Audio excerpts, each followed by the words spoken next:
Siyempre po, sobrang saya and sobrang nakakagulat na ang hirap kasi nung laro eh. No? Ang hirap niyang laruin. So, pag swerte ka, pag malas ka. So, thank you Lord na nanalo tayo ng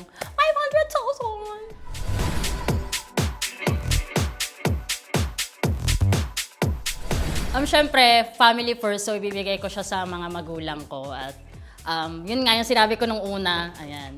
Makakabili na kami ng sasakyan, ayan. Hi po sa aming tricycle. Ayan, mapapalitan na siya.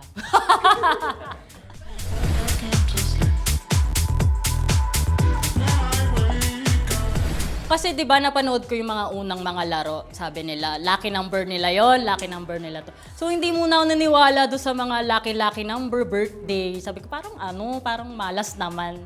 So ang pinili ko, kung ano yung briefcase na mapatapat sa akin, yun na lang din yung parang pinili ko at nag-stay. So ayun.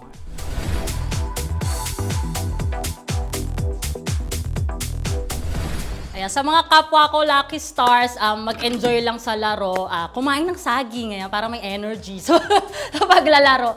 At syempre, magdasal. Ayan, importante yan para yung blessing talaga mapa sa atin. At syempre, kung ano yung intuition nyo, yung nararamdaman nyo, yun yung number kahit hindi special or something like that, i-go nyo na, ilaban nyo. Ayan.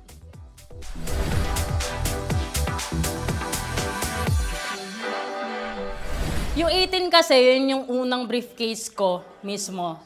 Sa unang show pa lang. So, tapos nitong nagsha-shuffle daw ulit, yun pa rin yung number ko. Sabi ko, what if ito na lang kaya? Ito na lang, stick na lang tayo dito. Yun yung parang naging basehan ko. Kahit hindi siya special sa akin. Kasi ang birthday ko, 27, wala naman sa 1 to 20. Birthday ni Tati, 15. Birthday ng kapatid ko, 20. So, wala.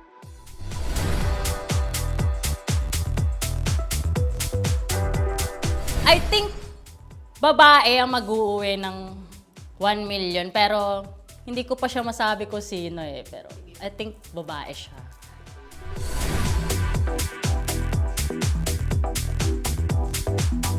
Hi, banker! Salamat sa iyong offer, pero akin ang 500,000. Thank you, banker ha. Napaka-generous ng mga offers mo, pero lumaban tayo hanggang huli. Ayan.